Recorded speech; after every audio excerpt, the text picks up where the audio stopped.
Hi everybody. Today's video will be a throwback to my old format. I hope you don't mind. I think I'm gonna start making videos without the front part of my face, and I have reasons for this. But I wanted to talk about um, the dopamine reward system because I started to talk about that. It wasn't a very popular video in terms of views, but I want to get it out there because this isn't talked about um, as much as when people talk about cult psychology. The psychology of cults, uh, we talk about the people that specialize in cult psychology talk about the hijacking of dopamine, but it's not expressed in terms of narcissistic relationships that are one on one, whether they're familial or spousal. And I'm going to continue the discussion about it. Now, in the first video, I mentioned that when we come into this world, right, our brain, the brain of neurotypical people, right, functions, is stimulated by the environment. Um, if we're in a safe environment, pretty much with equanimity, meaning that everything is interesting to a child that is in a safe zone. The flowers, the sun, the this, the that, and they're intrinsically motivated by um, existence itself. Existence is rewarding, nature is rewarding, being alive is rewarding, and the dopamine fires equally in the brain for all of these different stimuli. So people are excited to be alive. People are excited when they're being productive. And neurotypical people are naturally, naturally wired to connect with the world in a joyous way. Um, you know, in the absence of pathological environments, pathological people, and just stressors, general stressors in a person's life. Um, Now, there are lots of stressors that we can talk about, in the modern world. We can talk about taking on a crazy workload. We can talk about war. We can talk about any number of things that throw off the dopamine response and make it hard for the individual to function as they should in terms of dopamine release. And but for our purposes, I want to get back to um, cult psychology and relationships with narcissistic sociopathic individuals and how they dysregulate the flow of dopamine in the brain to have the person abandon their immediate interests in favor of appeasing them or serving them. Um, Now, when we think of people that narcissists target, we think about generous people, we think about rescuers, the children of narcissists because they're more susceptible, because they're used to the behavior of the narcissist. We think about all these people, and while it's not a rule that narcissists target the vulnerable, or those of us that are low on dopamine or um, not rewarded by life at any particular time, it's generally true that narcissists enjoy targeting the vulnerable because they know that their neurophysiology is easier to co opt than a person that is constantly happy, constantly vibrant. Although they will target that type of person under the right circumstances. But it's harder for them to get their pathological hooks into a person that is joyous, is confident in their life, is confident in their hobbies, is confident in what they want to do. Because in order to get them addicted, get that sort of individual addicted, they would have to destroy the flow of dopamine that is constant. So if a person is getting up in the morning, looking at the sunshine, has a great job, has a stable family unit, has a lot of safety around them, has a pet dog, um, if they're constantly being stimulated positively by their environment, then if a narcissist comes into their space and introduces any sort of pathological behavior, the probability of that person telling them to fuck off is much higher than a person that has been understimulated and whose life has been chaotic, unsafe, um, kind of indiscriminate. So if somebody is already in survival, already thinks that that um, the world is unstable. I have to make myself stable. I have to work a job that I don't like in order to survive in the world. Um, this kind of defensive posturing.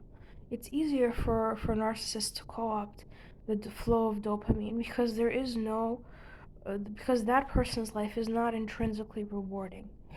Meaning, they get up in the morning, they have have a tendency, maybe because of instability in their early years, to not look around and to see the beauty of the world, or not be optimistic about life in general, and they're working a dead end job to get by. So these understimulated individuals, uh, maybe they have some sort of addictive tendency, alcohol or anything, to basically get through the day, are more vulnerable to narcissistic attack and the presence of psychopathic people in their lives. Why? Because unlike the person that has known safety and security and stability and gets their dopamine from a multitude of different things, from their house, from their dog, from the sun, from any number of things that make them feel optimistic and positive and buoyant about being alive. The person that the narcissist usually targets doesn't have those things and is secretly wanting that flow of dopamine um, in their brain. Um, because when they feel like they're dragging their feet and the narcissist comes in and floods their brain with the dopamine reward chemical, that individual all of a sudden sees, wait a second, there's another way to feel. I don't have to feel groggy and tired and like I'm dragging my feet and as though I don't connect with people. There's this great person here who is making me feel differently than how I felt my entire life. Or maybe it could be even an episode of their lives. For example, the channel Narcissists has a person, I mean the the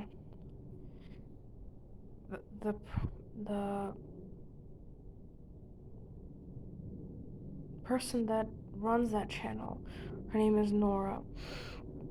She found her narcissist when she was in a spot of vulnerability, intense vulnerability. So when narcissists come into your life, the dopamine reward system isn't firing buoyantly as it would in a newborn child that is free of any sort of duress or, lacking in safety. So they come in, they flood your brain with dopamine in the love bombing phase, the constant compliments, the constant gifts, the constant interest in what you're doing. And so before you didn't have an intrinsic pattern of dopamine flow to begin with. And now that dopamine is external to you, and it's within this individual, within this human slot machine that is the sociopath. And you're constantly winning. Your dopamine is going sky, sky, sky high. And the promise of that dopamine flow always being there hooks you further and further and further into the bond with a narcissist. Because you don't know how to manifest your own dopamine repositories. You were never taught to, if you are, disadvantaged in some way by poverty or maybe dysfunction or anything within your environment, you weren't taught to manifest your own dopamine and to see rewards within your environment. And so the artificial love bombing phase gets your dopamine circuits firing to a level that they've never fired before. And once that investment in this external source is solidified, and they've isolated you from other possible sources of dopamine, like friends, like hobbies, any number of things, then that's when they can gradually remove themselves from the picture, and ultimately discard you. So what is happening in the brain at this time? First of all, the hooking of the person to the narcissist through the reward chemical dopamine is gives the person a high, very strong high for the narcissistic abuser. And that high gradually diminishes. Now, if you were somebody else, right? If you had an intrinsic love of life, then you would be able to latch on to other sources of pleasure in your environment. But because that hasn't been your experience, that hasn't been the conditioning of the codependent in the past, they don't see anything wrong with latching on to this person, with all of their might. And when the narcissist withdraws their affection, they usually do so intermittently. And remember the video that I made about intermittent reinforcement. Intermittent reinforcement leads to addictive tendencies. It leads to addictive behavior. It's the kind of conditioning that we see in a slot machine addict.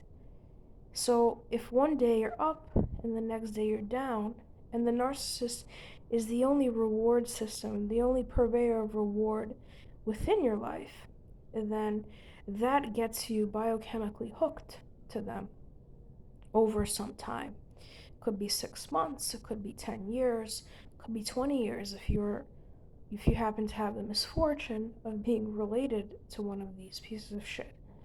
And so the intermittent reward schedule of you're up with me one day, you're down with me the other day, and the inconsistency of the reward schedule, meaning you don't know which actions will get you up or down with narcissists, because they never reward consistently. All of that makes you hooked on maintaining the relationship with them, because they're a source of reward. It's like a alcoholic looking at a vodka bottle. Because the alcoholic has crossed out, has gotten addicted to drinking, right? And it overtakes all of the other stimuli in their life. So when they're at work or when they're with friends, the stimulation of conversation, the stimulation of being in nature, does not compare to the addictive substance that they take down day in and day out to feel alive. And similarly, that's what happens to people that are victimized mentally by psychopathic narcissists.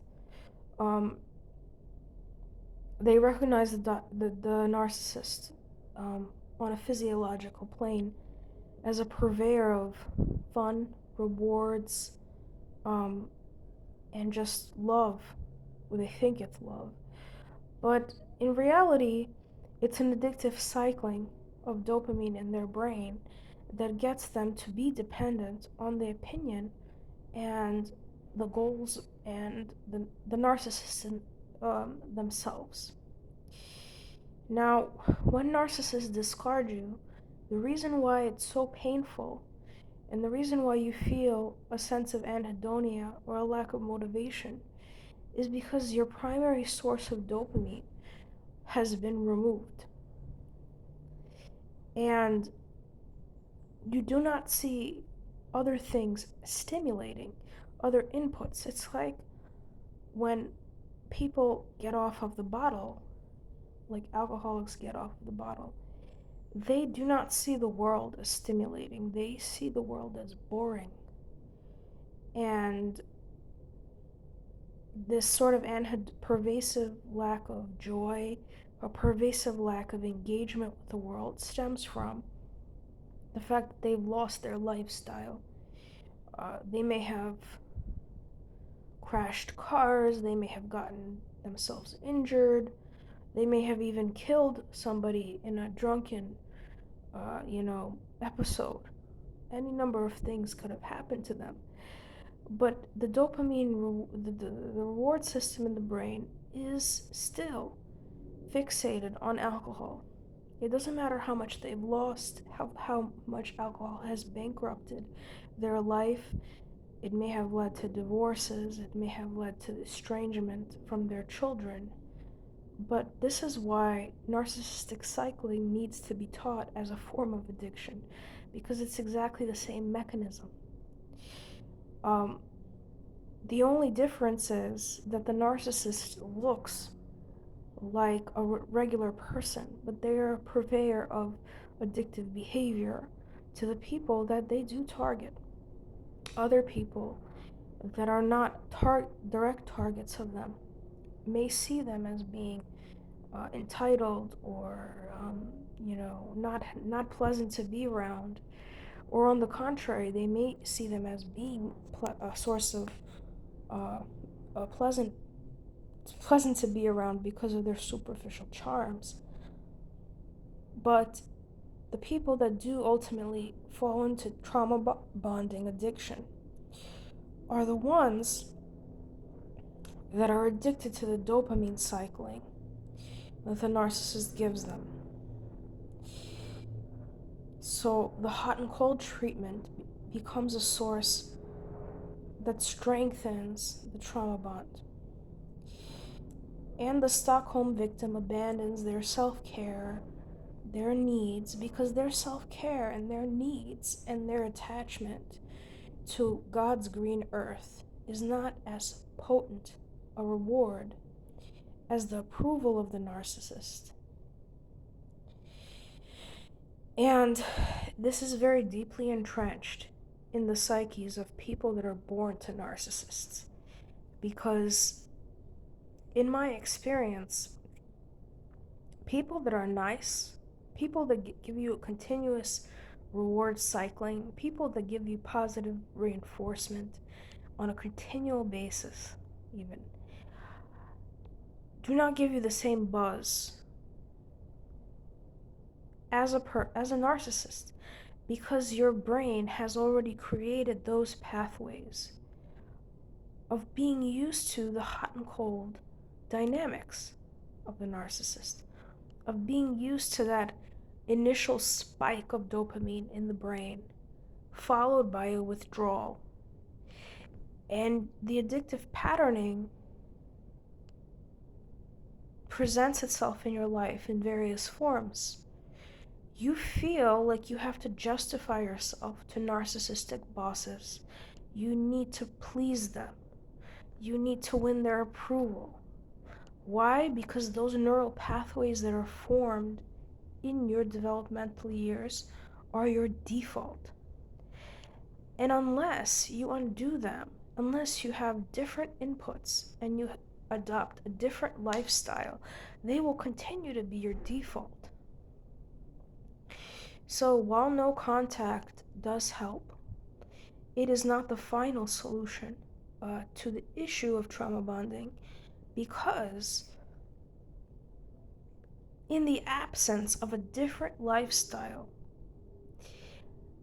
you will continue to be programmed to act and react the way you've done.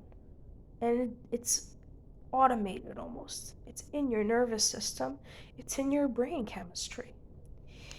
And so I'm very passionate about teaching people how to get off of that spike of dopamine when they meet a person and the falling away of dopamine, because that is a pathological pattern that will get you into situations with exploitative people that want to rob you. And unless you adopt behavior that thwarts that, you will always be re-victimized. That's why no contact is not enough. No contact withdraws you from certain narcissists. It allows your brain to decompress from the stress that it has been under in trying to please these people. But if you continually speak about narcissism, you're just reciting a trauma script. It's not a behavioral change that will help you in the long term. It's almost like an alcoholic that has gotten off of the bottle and is constantly thinking about alcohol. What good will that do in the long run? You see the insanity of it, of a person sitting there and thinking about their drunken lifestyle instead of adapting to a new lifestyle, instead of adapting to a newfound sobriety and a new understanding of how to relate to the world. And there's very little written about this or even talked about.